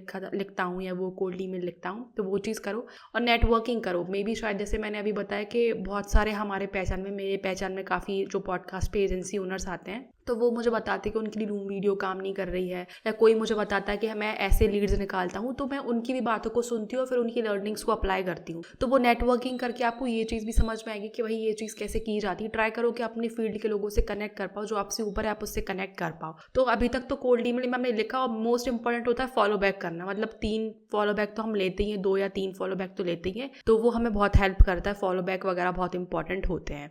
अब श्रुति, आपको इसमें कुछ ऐड करना है क्या कोल्ड ईमेल्स में? हाँ, मैं क्या ही ऐड करूँ, वैसे तो आपने सभी कुछ बता दिया, लेकिन मुझे ऐसे लगता है कि ईमेल्स में ना स्विच भी करते रहना चाहिए बीच बीच में। जैसे मतलब हम लोग भी क्या करते हैं, थोड़ा 3-4 ऐसे पैटर्न्स बना लेते हैं, कभी ये ट्राई करें कभी वो ट्राई करें, जिसके थोड़े ज़्यादा से रिप्लाई आते हैं। जैसे मेरे पास एक ईमेल का मतलब मैंने फॉर्मेट बना रखा है, उसके बहुत अच्छे रिप्लाईज आते हैं। मतलब बहुत ही शॉर्ट एंड स्वीट सा ईमेल है वो, उसको लिख करके मैं भेजती हूँ तो मुझे अक्सर रिप्लाई आ जाते हैं। तो मैं कह सकती हूँ मेरी लकी ईमेल है वो। अंचल के पास दूसरा है ऐसे, तो अंचल क्या करती है, दूसरा वाला अपना खुद का भेजती है। तो इस तरीके से जिसको जहाँ से जितने रिप्लाई आते हैं तो वो लिख करके भेज सकते हो अपने तरीके से। थोड़े बहुत ऑप्शन होने चाहिए कि आप स्विच कर करके भेज रहे हो, और टाइम टू टाइम अपडेट करते रहा करो। अपना जो ईमेल लिख रहे हो उसमें अपना पोर्टफोलियो ज़रूर डाल दिया करो। अगर नहीं डाला है तो फॉलो बैक के टाइम पे ऐसे लिख के भेज सकते हो कि here is my recent work, और फिर उसके बाद वो लिख करके भेज सकते हो। अपनी ईगरनेस उनके साथ काम करने की ज़रूर बताना चाहिए कि भाई, या फिर कभी कभी फन वे में फॉलो बैक ले सकते हो। जस्ट फॉलोइंग अप मैं लिखती थी अक्सर, पर फिर मैंने बीच में नॉक नॉक एनीवन देयर ऐसे करके भी मैंने कोशिश की है। तो एक फन एलिमेंट भी ऐड कर सकती हो, क्योंकि आफ्टर ऑल ह्यूमंस लिख रहे हैं, ठीक है, AI नहीं लिख रहा है, तो वो वाली चीज़ है, वो फील होना चाहिए। तो ये सारी चीज़ें जो है ट्राई कर सकते हो। बाकी ईमेल्स में बहुत क्रिएटिविटी आप ला सकते हो, बहुत सारी चीज़ें ट्राई कर सकते हो। जो ऑलरेडी बने बनाए घिसे पिटे चीज़ें उनको मत ट्राई करना, वो सभी लोग ट्राई कर रहे हैं तो समझ में आ जाता है कि मतलब टेम्पलेट है करके। हाँ, एक और चीज़ ईमेल में मुझे लगती है कि स्पैमी वर्ड को मतलब देख लेना कि क्या क्या स्पैमी वर्ड्स होते हैं, वो हटा देना। हमें बीच में एक और प्रॉब्लम आई थी कि हमारी ईमेल स्पैम में जाने लगे थे, तो फिर मैंने श्रुति को बताया था, श्रुति ईमेल से स्पैम में जा रहा है हमारे, शायद हमारी जो एजेंसी वाली आईडी थी वो स्पैम में जा रही थी। तो उसकी भी एक कहानी ये होती है कि अगर आप नई नई ईमेल बना रहे हो, ये चीज़ हमें पहले नहीं पता थी, तो उसको वार्म अप करना रहता है 4 से 5 महीने तक, आप पहले उसको वार्म अप करो। तो अगर आपने नई ईमेल बनाई और सोचा है कि मैं इसको कोल्ड ईमेल लिखने के लिए रखूंगी, तो मोस्ट चांसेस है कि वो आपके स्पैम में चले जाएगी। तो आप अपने प्रीवियस जो ईमेल्स बने पड़े हैं 1 2 3 4 साल से, फिर हमने वही यूज़ की। तो श्रुति अपनी ईमेल यूज़ करती है, मैं अपनी ईमेल यूज़ करती हूँ, तो हमारी अभी तक स्पैम में नहीं गई है। तो आपकी वही ईमेल स्पैम में जाती है जो नई नई होती है, क्योंकि जो होता है वो ज़्यादा तक देखता है। जैसे अगर आपका इंस्टाग्राम का नया अकाउंट बना रहेगा तो वो रिस्ट्रिक्शन जल्दी आ जाएंगे आपके ऊपर। तो वो एक ईमेल पे ये चीज़ भी होती है कि आप ट्राई करो कि स्पैम में ना जाए, तो वही आपकी प्रीवियस वाली ईमेल आईडी पे आप वो करो। तो श्रुति अभी तो हमने कोल्ड ईमेल के बारे में बात कर ली कि क्या करना चाहिए क्या नहीं करना चाहिए। अब हमें मुझे फाइवर के बारे में बताओ कि फाइवर पे हमें कैसे मिला था, क्या क्या चीज़ें करी थी, और कोई है जिसको फाइवर पे ट्राई करना है, मतलब हमें मिलनी कैसे। हमारी गिग डली थी और उसके शायद 5 दिन या 3 दिन बाद ही हमें एक क्लाइंट मिल गया था और उसने हमें रिव्यू भी दे दिया था। इधर पे आपको कहीं स्क्रीनशॉट लगा दूंगी अगर मिल जाएगा मुझे तो। और हमने सक्सेसफुली 1 महीने के अंदर एक आया था, फिर दूसरे महीने फिर एक और क्लाइंट आया था। तो हमें सक्सेसफुली बहुत जल्दी ही हमें 2 क्लाइंट मिल गए थे फाइवर पे। तो ये बताओ श्रुति हमने क्या अलग किया था, हमें अभी मिले हैं क्लाइंट जस्ट अभी, तो बताओ क्या क्या किया है हमने। टू बी ऑनेस्ट फाइवर पे है कंपटीशन, और वीडियो एडिटिंग ऐसी नीश है कि आज मतलब सभी लोग बोलते हैं कि मैं वीडियो एडिटर वाली चीज़। तो हम लोगों ने 2-4 चीज़ें थोड़ी स्पेशल की थी। अंचल का अकाउंट बनवाया था, तो अंचल को मैंने बोला था एक 30 सेकंड का वीडियो खुद ही रिकॉर्ड करके भेज दूँ। तो उसमें अंचल ने बोला है ये गाइस आई एम अंचल Tiwari, I will edit video, ये वो फलाने का ना, और उसको हमने एडिट करवा के और फिर उसको एज अ वीडियो शोकेस किया हमारे गिग पे। फिर 2-3 गिग इमेजेस लगाएंगे, क्योंकि गिग इमेजेस सेंसिटिव बनाती हैं आपकी सर्विस वीडियो एडिटिंग की। हम लोगों ने 4 गिग्स डाली, एज अ न्यू भी आप 4 गिग्स डाल सकते हो। और जो चारों गिग्स हैं वो चारों की चारों वीडियो एडिटिंग के बारे में थी, बट अलग अलग कीवर्ड्स थे। किसी में पॉडकास्ट को टारगेट किया, किसी में लॉन्ग फॉर्मेट, किसी में टॉकिंग हेड वीडियोस, किसी में मतलब कहीं तो एक ही बात ही रहे पर अलग अलग तरीके से वही इस चीज को जो है दर्शाया। क्योंकि किसी भी कीवर्ड पे अगर हम रैंक कर पा रहे हैं और जो भी वीडियो या जो भी गिग अच्छी परफॉर्म करेगी, जिस समय अभी हम लोगों की 3-4 गिग्स में से एक जो गिग है वो बहुत अच्छा परफॉर्म कर रही है, तो अभी थोड़ा महीना वेट करने के बाद बाकी की जो 2-3 गिग्स जो है उनको डिलीट करके जो अच्छा परफॉर्म कर रही है गिग, उसके जैसे ही और गिग्स हम बनाएंगे और इमेजेस या वीडियोस चेंज कर देंगे। तो यही एक सिनेरियो होता है, थोड़ा सा ऑब्जर्व करना पड़ता है और उसके बाद जो है रिजल्ट तुमको मिलते हैं। क्योंकि ऑलरेडी बहुत सारे लोग हैं फाइवर पे जो सर्विसेज प्रोवाइड कर रहे हैं, तो तुमको स्टैंड आउट करने के लिए थोड़ी चीज़ें तो करनी पड़ेगी। बाकी जो बेसिक है एसईओ करना होता है, ये वो तो ये तो सभी बताते हैं, मैंने खुद ने बताया हुआ मेरे चैनल पर। बट स्पेशल जो हमने किया था तो वो तो हमने यही स्पेशल किया। और शायद हमने कुछ ऐसे सर्टिफिकेट्स वगैरह भी डाले थे, शायद PDF भी डाली थी आपने, तो वो सारी चीज़ें बता दो एक बार। हाँ, तो हम लोगों ने जब प्रोफाइल बनाते हैं तो आपके पास ऑप्शन आता है कि आपको सर्टिफिकेट्स डालने हैं ये वो। तो काफ़ी सारे लोग धीरे धीरे मतलब डालते नहीं है कि यार कौन डाले वाला चीज़ होता है। प्रोफाइल कंप्लीट करते समय पूरी प्रोफाइल कंप्लीट किया करूँ। आपकी स्किल्स में भी आपको जितनी आती है, लोग बोलते हैं हम एक ही इस पे अलग अलग सर्विसेज प्रोवाइड कर सकते हैं, क्या आप सर्विसेज नहीं प्रोवाइड कर सकते हो, बट स्किल्स लिखने के लिए किसी ने नहीं रोका है। तो सिलेक्शन का जब टाइम आता है, वहाँ पर जब अपनी प्रोफाइल बनाते हो तो जितनी स्किल्स हैं, जैसे अंचल की मैंने ग्राफिक डिजाइनिंग भी क्लिक किया हुआ है, although we are providing the services of editing, but हमने वहाँ पर लिखा हुआ है। तो आप अपनी जितनी स्किल्स हैं, जितनी चीज़ें हैं, जितना एक्सपीरियंस है, अगर आप बिगिनर भी हो तब भी आप इंटरमीडिएट ही लिखना या फिर एक्सपर्ट भी लिख सकते हो, क्योंकि उनको तो पता नहीं है। तो आप अपना इंटरमीडिएट ही रखो, बिगिनर मत लिखना, ठीक है। तो बिगिनर अच्छा नहीं लगता है कुल मिला करके, तो एक क्रेडिबिलिटी बनती है, क्योंकि कोई आपका प्रोफाइल देख रहा है तो फिर उसको ट्रस्ट आता है। कुछ अपने ऑलरेडी एग्जिस्टिंग पोर्टफोलियो वाले काम जो है वो ऐड कर सकते हो। एक पोर्टफोलियो का ऑप्शन होता है फाइवर पे, जो कि अभी नया है, जो कि आपकी प्रोफाइल पे शो होता है। तो वहाँ पे आप पोर्टफोलियोज ऐड कर सकते हो और सर्टिफिकेट्स तो लगाने ही लगाने हैं। प्लस देयर सम टेस्ट जो कि आपको फाइवर के अगर देने हो तो आप दे सकते हो। जैसे फाइवर का खुद का बेसिक एक टेस्ट होता है जो आप दोगे, 70% से अगर आप पास होते हो तो उसका बैज आ जाता है। तो these are the things that supports you, और उसके बाद फिर जो है आपको आगे बढ़ने का मौका मिलता है। अगर आपकी गिग सच में अच्छी है तो you will get some badges from Fiverr, और वो बैजेस के चलते आपकी गिग जो है 1 हफ्ते 2 हफ्ते जो है फर्स्ट पेज पे ही आएगी। ऑब्वियसली ज़्यादा इंप्रेशंस मिलेंगे, चांसेस बढ़ जाते हैं कि आपको ऑर्डर भी मिले, तो काफ़ी अच्छी चीज़ हो जाती है। और कभी कभार ऐसा भी होता है कि हमारे इंप्रेशंस और क्लिक कभी डाउन जाते हैं, वो भी एल्गोरिथम का ही सब खेल होता है। कभी कभार खुद ही वो पुश करती हो, खुद ही वो सब कुछ करती है। तो वो एक बार बना लिया अकाउंट, बस हाँ चालू करके रख दो उस अकाउंट के लिए, ऐसा भी नहीं जैसे अभी मैंने तो काफ़ी दिनों से चालू ही नहीं किया है। तो कभी इंप्रेशंस डाउन जाते हैं तो वो सारा फाइवर के एल्गोरिथम का ही खेल होता है। बट हाँ, जैसे अभी हम ट्रिप पे थे तो हमने ऑन नहीं किया फाइवर का अकाउंट, तो कभी भी कोल्ड ईमेल लिखो, कुछ भी करो तो वो अकाउंट चालू करके रख लो एटलीस्ट। और जिस भी क्लाइंट का कुछ काम करो तो ओवर डिलीवर तो कर ही दो, अच्छे से कम्युनिकेट तो कर ही दो, उससे एक टेस्टिमोनियल तो मांग ही दो। तो अंचल ये सब तो तरीके हो गए। अब अपन कवर करते हैं कि पेमेंट लेना कैसे होता है। तो हम लोगों ने कौन कौन से पेमेंट यूज़ किए हैं, पेमेंट मेथड्स यूज़ किए हैं, और हम लोग कैसे मांगते हैं पेमेंट, हम लोग मांगते कैसे हैं पेमेंट। तो यार हमारा तो सिस्टम है कि हम इनवॉइस बना लेते हैं कैनवा वैनवा पे, तो उस पर मैंशन कर देते हैं हम श्रुति का ही हम अकाउंट देते हैं, क्योंकि मेरा पेपाल में कोई दिक्कत है और तो मेरा वो आईडी में पैसे आते नहीं, तो श्रुति की हम पेपाल यूज़ करते हैं। और जीपे भी मैं श्रुति का ही लेती हूँ, तो श्रुति ही मतलब इन टोटल जो अकाउंट वाला सेक्शन होता है वो श्रुति ही हम हैंड ओवर करके रखती है, तो वो सारा कुछ श्रुति का ही है। तो पेपाल की आईडी भी श्रुति की है। तो बट ऐसा बोलते हैं पेपाल पे बहुत पैसा करता है, जो कि सच बात है, पेपाल पे पैसा करता है। तो आप जो अदर अल्टरनेटिव है, वाइज है, ये सारी चीज़ें, इनको भी यूज़ कर सकते हो। हमने इसलिए अभी यूज़ नहीं किया क्योंकि श्रुति का ऑलरेडी पेपाल पे था और शायद हम किसी चीज़ का पेमेंट कर रहे थे तो मेरा ATM भी ब्लॉक हो गया था। तो मेरा तो अभी सब टोटल काम ऐसा बंद सा ATM वाला। तो अभी मैं फिर से जाऊँगी, जो हम $600 वाला करने वाले, तो उसमें हमें कुछ टूल्स वगैरह भी पेड टूल्स लेने हैं। जैसे हम mailtrack.io है तो हम वो लेने वाले हैं। हम आप एक वेबसाइट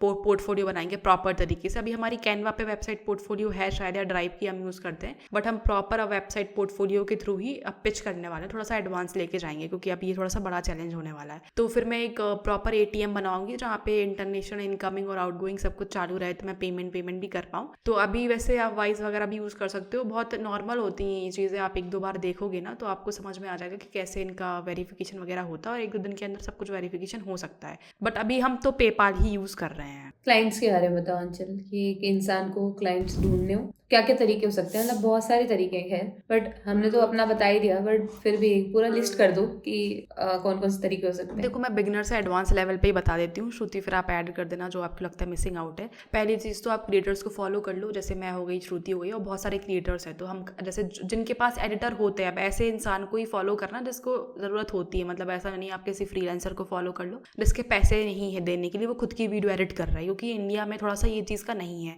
इंडिया में भी है लेकिन थोड़ा मिनिमल पे है। तो पहले इंडियन टारगेट ही करना है आपको, लेकिन उनके पास फिर भी कम से कम कुछ पैसे तो वो दे दें आपको। तो थोड़े से छोटे क्रिएटर्स को ही टारगेट करना, बड़े बड़े क्रिएटर्स को टारगेट मत करना। तो उनका वो लोग हायरिंग पोस्ट वगैरह डालते रहते हैं, तो उनको फॉलो कर लो। और थोड़े से बड़े लेवल वालों को भी फॉलो कर लो, तो वो भी हायरिंग पोस्ट डालते हैं। जैसे हमारी एजेंसी है तो कुछ ऐसे लोगों को भी फॉलो कर लो जो कंटेंट भी क्रिएट कर रहे हैं, जिनकी एजेंसी भी है साथ में। तो हम अपनी हायरिंग वगैरह करते रहते हैं, फायरिंग भी चलती रहती है। तो हायरिंग फायरिंग दोनों करते हैं हम लोग, ठीक है। तो ऐसा मत सोचना कि सिर्फ हायरिंग करके रख लेंगे, हम फायरिंग भी कर देते हैं। तो वो चीज़ भी होती है कि आप बड़े क्रिएटर्स को फॉलो कर लो, छोटे को भी फॉलो कर लो, ऐसों को भी फॉलो करो जिनकी एजेंसी भी है। फिर आप एक और तरीका होता है जो कि लिंक्डइन पे पिच करना। तो आप डेटाबेस वगैरह तैयार करके उधर पे पिच कर सकते हो लिंक्डइन पे। या तो जैसे आप आजकल वीडियो का फीचर ही आ गया है लिंक्डइन पे, तो जहाँ पे आप देखोगे वीडियो वाले सेक्शन में, तो अगर आपको लगता है कि किसी की वीडियो इतनी अच्छी नहीं है तो आप उनको डायरेक्ट जाके पिच कर दो कि मैं आपकी वीडियो को एडिट कर सकता हूँ। स्टार्टिंग में फ्री में भी काम करो, मिनिमल पे में भी काम करो तो भी चलेगा, क्योंकि स्टार्टिंग में आपको टेस्ट करना है कि आपकी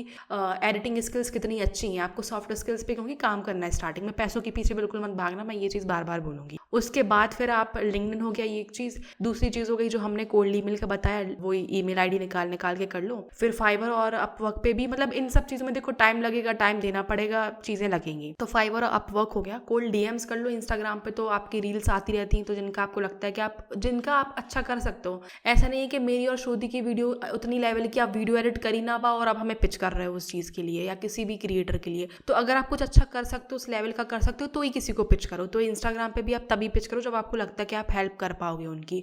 तो ये कुछ तरीके होते हैं। आई थिंक श्रुति कुछ और आपको लगता है कि ऐड करना चाहिए इसमें? मेरे हिसाब से यही तरीका है। बाकी और जो लोग बोलते हैं कि इस तरीके से क्लाइंट जल्दी मिल जाएंगे, तो ऐसा कुछ नहीं होता है। लिंक्डइन है हमारा, इंस्टाग्राम है, हमारी ईमेल्स हैं। इसके बाद जितने भी फ्रीलांसिंग प्लेटफॉर्म्स हैं, if you want to try your luck, तो 10-12 फ्रीलांसिंग प्लेटफॉर्म्स हैं। गूगल पे भी जाओगे तो मिल जाएगा, लिस्ट आउट करने तो कोई फ़ायदा नहीं है। बाकी 3-4 फेमस हैं, जैसे कि हमारा टॉकटाइल है, कॉन्ट्रा है, अच्छे ऑर्डर्स मिल जाते हैं। फाइवर है, फ्रीलांसर है। फ्रीलांसर पे थोड़े स्कैम ज़्यादा हो रहे हैं इस समय, इसलिए कम लोग जाते हैं। अब वक्त पे कनेक्ट्स पहले फ्री मिलते थे, आजकल पेड है। तो ये कुछ प्लेटफॉर्म्स है जहाँ पे तुम ट्राई कर सकते हो अपने लक को और आजमा सकते हो भाई अपना, एटलीस्ट अपना हिसाब से ट्राई कर ही सकते हो। तो ये कुछ चीज़ होंगी जहाँ पे तुम ट्राई कर सकते हो। मेरे हिसाब से तो यही जेन्युइन वेज हैं, इसके अलावा कोई और एग्जिस्ट ही नहीं करता। भाई लोग बोलते गूगल मैप से ढूंढ लो, यहाँ से ढूंढ लो, वहाँ से ढूंढ लो। गूगल मैप पे यूट्यूबर्स कहाँ से ढूंढेंगे? तो लिंक्डइन पे भी इनफैक्ट सबने मेंशन नहीं किया हुआ था कि वो यूट्यूबर है। अब जैसे मेरी भी लिंक्डइन प्रोफाइल है, तो मैंने यूट्यूबर नहीं लिखा हुआ है, तो इसका मतलब ये थोड़ी ना कि मैं यूट्यूबर नहीं हूँ। तो ऐसे ही बहुत सारे लोग नहीं मेंशन करके रखते हैं, तो लेकिन वो यूट्यूबर्स होते हैं। तो तुमको बेस्ट ही यही रहेगा कि तुम यूट्यूब पे खुद जाकर के क्रिएटर्स को शॉर्टलिस्ट करो और किनको वीडियोस लग सकती हैं। इंस्टाग्राम से तुम जा सकते हो, जो लोग ऑलरेडी अच्छे वीडियोस डालते हैं, अच्छे रील्स डालते हैं, जिनकी कंसिस्टेंसी सही है और तुम्हें लगता है तुम शॉर्ट फॉर्म में जाना चाहते हो तो तुम उनको भी पिच कर सकते हो फॉर अ गुड प्राइस। तुम्हें भी तुम वहाँ से कई लोगों को क्लोज कर सकते हो। थोड़े क्लोज कर लेंगे ना क्लाइंट्स, उसका समझ में आ जाता है कि हमें इस तरीके के लोगों के साथ ही काम करना है। आपको श्रुति और एक चीज़ ये बताओ कि आपको क्या लगता है कि क्या क्या रिसोर्सेज जिन्होंने हमें काम किया है, हमें आगे बढ़ने में हेल्प की है। जैसे मैंने कुछ पॉडकास्ट बताए थे, तो अगर आप कुछ पॉडकास्ट लिस्ट डाउन कर दो जो इन लोगों को ज़्यादा ढूंढना ना पड़े, मेहनत ना करनी पड़े आलसी इंसानों के लिए, तो थोड़ा सा बता दो। कुछ टूल्स वगैरह भी मेंशन कर दो जो हमने यूज़ किए हैं, और कुछ पॉडकास्ट या कुछ चैनल भी मेंशन कर दो जो बहुत हेल्पफुल रहेंगे इन सब लोगों के लिए। एक्चुअली बहुत सारे चैनल्स हैं जो कि आपके लिए अच्छे साबित हो सकते हैं। वैसे तो अंचल ने मेंशन किया अक्षय टूंगिया के वीडियोस जो है काफ़ी सारे देखती रहती है, और भी बहुत सारे लोग हैं जो कि एजेंसी चला रहे हैं, आप उनके वीडियोस देख सकते हो। ऑब्वियसली जो लोग ऑलरेडी अच्छे पॉडकास्ट लेते हैं, जो पॉडकास्टर्स हैं, उनके चैनल ज़रूर देखा करो। ज़रूरी नहीं है कि वो इंसान जो है वही हो, इसी के बारे में चाहिए वीडियो एडिटिंग के। कई बार अलग अलग जगह, अब जैसे तुमने ग्राफिक डिजाइनर का तुमने एक आध पॉडकास्ट देखा, तो तुम नहीं हो तब भी तुम अगर देख रहे हो तो तुम्हें कुछ ना कुछ ज्ञान मिल ही जाएगा, क्योंकि कहीं ना कहीं जो प्रोसेस है वो सब में सेम होती है। क्लाइंट्स ढूंढने का, काम करने का, सिर्फ तुम काम दूसरा कर रहे होगे, बट जो प्रोसेस है वो ऑल इन ऑल ऑलमोस्ट हर काम की जो हमारा सेक्टर इसमें सेम होती है। तो तुम वो सब देख सकते हो। रिसोर्सेज की मैं बात करूँ तो मैं कोई सजेस्ट नहीं कर पाऊंगी लेकिन तुम लोग जो है यूट्यूब पर डाल करके तुम्हें जो अच्छा लगे, क्योंकि मैं जो बताऊँ शायद तुम्हें पसंद ना आए। कहीं मैं ऑनेस्टली बताती हूँ, मुझे हिंदी में पॉडकास्ट सुनना पसंद है, इंग्लिश में मुझे सुन के इरिटेशन होता है। मुझे ऐसा लगता है मुझे एक्स्ट्रा दिमाग लगाना पड़ रहा है उसको समझने के लिए, क्योंकि हम नेटिव हमारी हिंदी है और उससे भी नेटिव हम बुंदेलखंडी बोलते हैं, तो दो तीन तीन बार ऐसे ट्रांसफर होके और फिर भाषा समझ में आ रही है तो बहुत एक्स्ट्रा वर्क हो जाता है। ऐसे हिंदी फटाक से ऐसे समझ में आ जाती है, तो मेरे हिसाब से तो मैं हिंदी वाले चैनल सजेस्ट करूंगी। But if you are comfortable in English तो उसमें जाओ। तुम्हें कुछ और उसमें पसंद है तो जिसका भी समझ में आए, इज्जत में जो समझा रहा हो, जिसकी बातें अच्छी लग रही हो, उसका सुनना।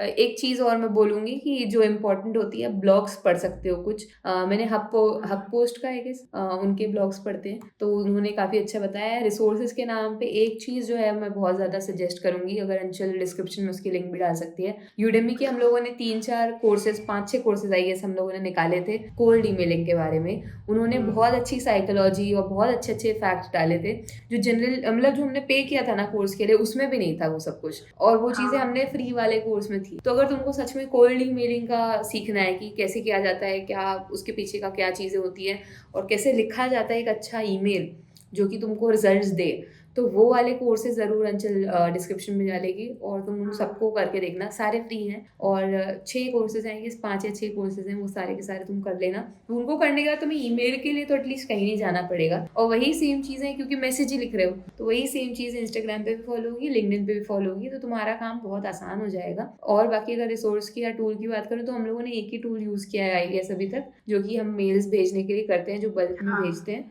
उसका नाम है मेल ट्रैक। वो भी फ्री का ही वर्जन यूज़ कर रहा है अभी तक हम, क्योंकि स्टार्टिंग में हम थोड़ा इन्वेस्ट करना नहीं चाहे, वो हमारा हो जाता है अभी, लेकिन फॉलो बैक के लिए वो ऑटोमेशन होता है, तो हम उसके लिए पैसे, मैंने कहा जो ATM वाला काम करना है तो वो करना है। मैं अपनी कुछ रिसोर्सेज बता देती हूँ जो मुझे काफ़ी अच्छे लगते हैं, जो यूट्यूबर्स जिनकी वीडियोज़ मैं देखती हूँ। पहली चीज़ तो जो है मीडियम के ब्लॉग्स पढ़ लो, उधर पर काफ़ी आते हैं, तो जो भी है, जैसे मैंने बताया कोल्ड ईमेल के ऊपर मैंने AB टेस्टिंग पढ़ा था तो वो पढ़ लो। सेकेंड चीज़ है जैसे अक्षय टूंगिया की काफ़ी पॉडकास्ट हैं, काफ़ी चैनल्स पे वो गए हैं, तो आप उनके वो देख लो। उनके चैनल पे, खुद के चैनल पे वो काफ़ी डालते रहते हैं, तो मैं सारे तो नहीं देखती हूँ, उनके सिलेक्टेड ही देखती हूँ, मुझे समझ में आ जाता है टाइटल से, थोड़ा सा इंट्रो देख के, तो मैं वो देख लेती हूँ।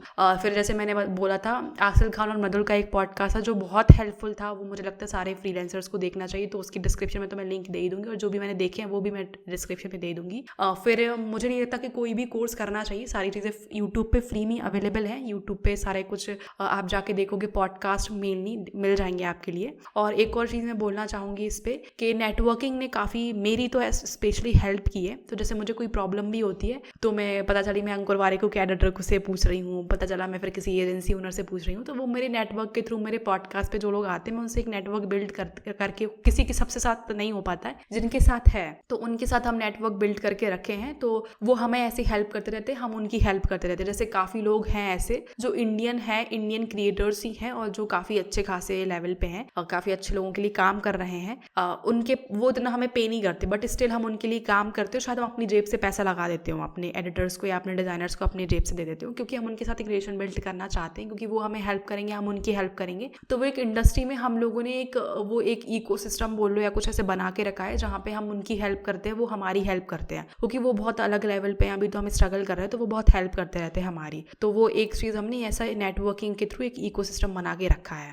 तो अब हम लास्ट क्वेश्चन ये डिस्कस कर लें कि the dark side of video editing है, या जो फ्रीलांसिंग की जो डार्क साइड है जो आपको दिखाई जाती है थंबनेल्स में भी, शायद हम अपने थंबनेल्स में लिख देते हूँ या वीडियो में भी लिख देते हूँ, हम उसके बारे में आप बता देते हैं। तो पहली चीज़ तो मैं ये बोल देती हूँ कि you need to be very mindful before consuming content on any other platform. किसी भी प्लेटफॉर्म पे कंज्यूम करने से पहले आपको माइंडफुल होना पड़ेगा, मतलब हर चीज़ के लिए, before saying yes, before saying no, before consuming any content, आपको अपना दिमाग तो लगाना ही पड़ेगा। सेकंड चीज़ ये है कि जिन ऐसा नहीं है लोगों ने नहीं किया, जैसे अभी हम पॉडकास्ट में भी शायद मैं अपने थंबनेल पे लिख देती हूँ कि 16 लाख रुपए कमाया, इतने कमाया, 2 कमाया, 3 कमाए हैं लोगों ने, वो कमाते भी हैं, बट आपको माइंडफुल होना पड़ेगा कि उन्होंने क्या क्या प्रोसेस किए तब जाके वो इतना कमा पाए हैं। तो मैं ये 2 पॉइंट तो बोल ही देती हूँ। अब श्रुति आप बताओ आगे कि आपको क्या लगता है। मुझे ऐसा लगता है सबसे बड़ी डार्क साइड जो है फ्रीलांसिंग की या एजेंसी भी चलाने की, वो ये है कि नॉन स्टॉप प्रोसेस है। मतलब तुम थक गए ना, अगर तुम थक जाओगे, तुम गिव अप करने वाले हो या तुम्हें रेगुलर नहीं करना है, तो तुम्हारे लिए है ही नहीं, क्योंकि वही सेम काम बार बार करना है। अब जैसे कोल्ड ईमेल अंचल और हम लिखते हैं, कोई मजेदार काम नहीं है कि बहुत मजा आ रहा है या कुछ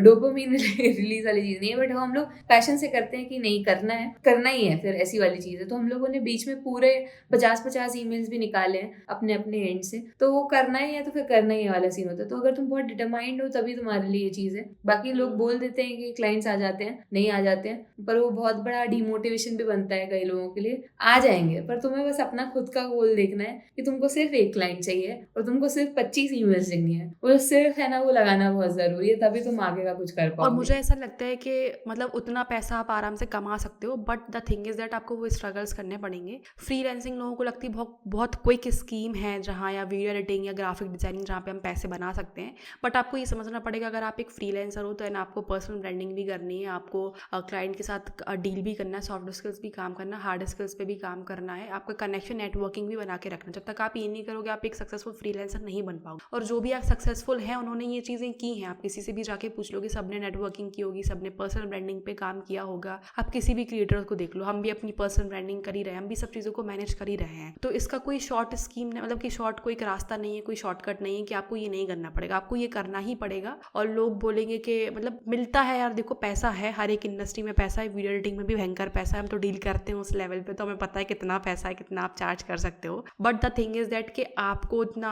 अपनी स्किल्स पे कॉन्फिडेंस होना चाहिए, उतना आप स्ट्रगल कर लोगे तो आप ये काम करो। अब जैसे श्रुति ने बोला है कि हम लीड जनरेशन वाला जो काम होता है वो हम करते हैं, मुझे तो बड़ा मजा आता है लीड जनरेशन करने में, श्रुति को भी मजा आता है, तभी हम वो चीज़ कर पा रहे हैं। मतलब हमें वो चीज़ अच्छी लगती है करने में, हम हेट नहीं करते कि मतलब सुबह उठ के लगे यार आज भी लीड जनरेशन करना पड़ेगा, हमें कभी ही नहीं लगता। अब हम 7 बजे फिर से बैठेंगे, 7 बजे हमें अपनी एजेंसी की मीटिंग करेंगे, तो हमें अच्छा लग रहा है कि हम चलो अपना कुछ कर रहे हैं, हमें अपनी लीड्स निकालनी है। तो अगर आप ये सोच रहे हो, मतलब यू शुड नो कि मतलब आपको वाई पता होना चाहिए। मतलब मेरा हमेशा से फंडा होता है, अगर आप वीडियो बना रही हूँ, जैसे मैंने यूट्यूब चैनल शुरू किया तो मुझे पता है कि मैंने ये यूट्यूब चैनल क्यों शुरू किया, मुझे अपना वाई पता है। मैं लिंक्डइन पे क्यों कंटेंट क्रिएट कर रही हूँ तो मुझे अपना वाई पता है। मैंने ये एजेंसी क्यों शुरू की तो मुझे अपना वाई पता है। तो अगर आप फ्रीलांसिंग कर रहे हो तो आपको वाई पता होना चाहिए। अगर आप पैसे बनाने के लिए आ रहे हो तो आप फेल हो जाओगे, फ्रीलांसिंग में आपको फेल होना पक्का है, आप फेल होगे अगर आप पैसों के लिए आ रहे हो तो आपको ये तो पता होना चाहिए कि अगर आपको इंटरेस्ट है जेन्युइन तो ही आप आगे बढ़ पाओगे। 100 वीडियो एडिटर्स हैं जो सच में इंटरेस्टेड हैं वीडियो एडिटिंग में, वो ही आगे बढ़ रहे हैं। जैसे हमारे भी इतने एडिटर्स जो हमारे साथ काम कर रहे हैं, उनमें शायद गिने चुने 1 ही या 2 एडिटर्स हमें लगता है कि यार ये सच में पैशनेटेड हैं, ये सच में अपनी चीज़ों के लिए बहुत डिटरमाइंड है, ये सच में अच्छे खासे कर लेंगे। और कुछ साफ साफ दिख जाते हैं कि वो पैसे के लिए आए हैं, तो वो चीज़ आपकी दिख जाती है। तो अब हम ये पॉडकास्ट को धरी खत्म करते हैं एंड आई होप हम फिर से एक और पॉडकास्ट लेके आएंगे। अगर आपको कोई और पॉडकास्ट देखना हो तो बताना, अगर आपको $6,000 वाला डॉक्यूमेंट्री चाहिए हो या फिर से चाहिए हो कि हम अपनी चीज़ें बताएं तो फिर से कमेंट में बताना। एंड आई होप श्रुति हम फिर से मिलेंगे।